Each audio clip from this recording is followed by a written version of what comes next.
niba uherutse kunyura kuri TikTok ushobora kuba warabonye amafoto y'abantu bari mu rugendo rwo kwiyubaka cyangwa amashusho y'amasegonda 30 yanditseho 75 Hard.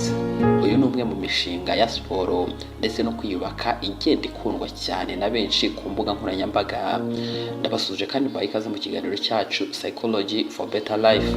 N'umunsi wa none tugiye kurebera hamwe ibya 75 Hard Challenge ikunze kugaragara kuri TikTok. Turasesengura uko ikorwa ndetse n'impinduka zigira ku buzima bwawe. Ngewe ugiye kubibagezaho, ngewe wateguriye kandi ugiye kubibagezaho ndi Muhire Psychologist. Ubundi 75 Hard Challenge ni iki? Iyi ngiyi ni gahunda y'iminsi 75 nk'uko nyine byanditse 75 cyangwa se 75 yatangijwe n'umwanditsi w'umushoramari Andy Frisella mu 2019. Ikaba igamije kongera imbaraga z'umutima ndetse no kwihangana. Nubwo harimo siporo, intego nyamukuru si ugutakaza ibiro, ahubwo no kwiyubaka mu bitekerezo ndetse no mu myitwarire. Ibisabwa rero buri munsi mu minsi 75 idahagarara, harimo imyitozo 2 buri munsi y'iminota 45. Imwe ikaba ikorerwa hanze, harimo kunywa litiro zisaga 3.7 z'amazi buri munsi, harimo kugendera ku mafunguro y'ubuzima yujuje intungamubiri, harimo gusoma amapaji 10 y'igitabo cy'ubwenge cyangwa se kwiyungura ubumenyi, hakazamo rero no gufotora impinduka z'umubiri buri munsi. Iyo usibye kimwe muri ibyo utangirira ku munsi wa mbere bundi bushyashya. Nk'uko Dr. Kiki Ramsey, impuguke mu mitekerereze, ibivuga, ni gahunda yigisha kwihangana, kwiyemeza ndetse no kugera ku ntego binyuze mu bikorwa bihoraho kandi bitavogerwa. Ibi rero bifite inyungu zabyo ku buzima bwo mu mutwe, bigabanya stress n'agahinda gakabije. Imyitozo ngororamubiri ndetse no gufata amazi bihagije bifasha mu guhangana na stress ndetse no kugira ibitekerezo bizima.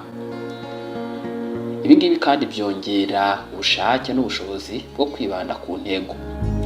Gukora ibintu uko bikurikirana bituma ugira gahunda, bikagabanya ubunebwe bwo guhitamo buri gihe. Ibi ngibi bigira uruhare mu kwiyubakamo icyizere ndetse no gutinyuka ibindi bigeragezo mu buzima. Hazamo kandi kubaka ubushobozi bwo kwihangana ibihe bikomeye, ibizwi nka resilience. Iyi gahunda isaba kwigomwa ndetse no kwiyemeza, bikakugira umuntu ushobora guhangana n'ibigeragezo uko byaza kose mu buzima. Ituma kandi utekereza ku myitwarire yawe isanzwe. Abantu benshi bayitabiriye bavuga ko yabafashije kubona ko batanywaga n'amazi cyangwa se babaga bafite imyitwarire itari myiza ku buzima, nko kunywa inzoga kenshi. Bituma kandi habaho ibyishimo n'imbaraga zo kwishimira intambwe utera. Buri gihe utsinze intego ya buri munsi, ubwonko butanga ikizwi nka dopamine, imisemburo ituma wumva unezerewe. Nubwo bimeze gutya ariko hari ibishobora kuba imbogamizi. Si gahunda ikundira buri wese. Iyo ukoresha imbaraga nyinshi udafite ubushobozi, ushobora kurwara, kunanirwa cyangwa se kurushaho kugira isura mbi ku mubiri wawe. Irakomeye kandi ku buryo abantu bafite imyitwarire ikabije, nk'abahorana igitutu cyo kuba beza, abahuye n'ibibazo byo kwiyanga, bashobora kubigiraho ingaruka mbi. Ushobora kandi kuyikora ukarangiza ntihagire impinduka zikugumaho niba udashoboye kuyihinduramo ubuzima bwawe bwa buri munsi.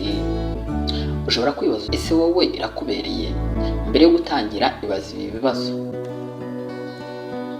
niki kinteye gukora iyi gahunda? Mfite igihe gihagije se cyo kuyikurikiza iminsi 75 yose? Mfite inshuti se cyangwa umuryango ushyigikiye? Nzakira ntese gutsindwa cyangwa se kudashobora gusoza umunsi?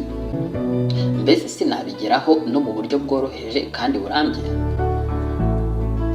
Kubatangiye, tangira buhoro, hindura ibisabwa ku buryo bihura n'ubushobozi bwawe. Shaka umufasha, shaka umuntu mukurikirana hamwe iyi gahunda.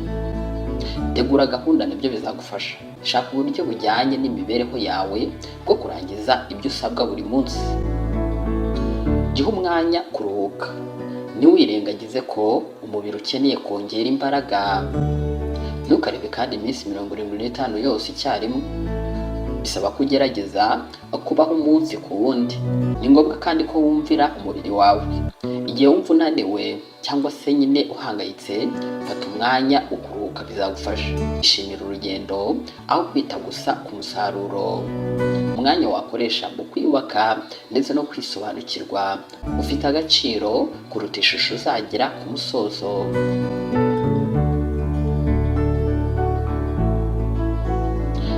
Gusa hari ubundi buryo bworoshye bwo kugerageza. Hari ibizwi nka 75 soft challenge. Iyi ni versiyo yoroshye irimo imyitozo wakora iminota 45 ku munsi n'umunsi umwe wo kuruhuka. Kunywa litiro 3 z'amazi, gufata indyo nziza ariko utikanga ko rimwe na rimwe warenza urugero, ndetse no gusoma amapaji 10 y'igitabo icyo ari cyo cyose. Harimo kandi gahunda yo kwihangira gahunda yawe bwite. Shyiraho ibintu wifuza kugeraho ukoresheje imico ikwiriye, nko kwandika buri munsi, gutekereza ku byo wagezeho, siporo wihitiyemo n'ibindi bigiye bitandukanye. Ushobora kandi kurenga kuri gahunda.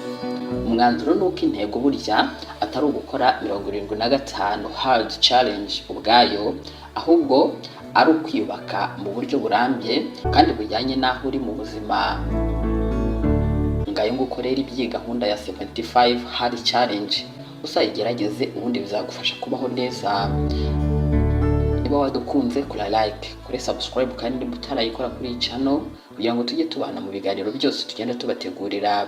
Ibyo bibagezagaho nari Muhire Psychologist, naho ubutamukira ikiganiro.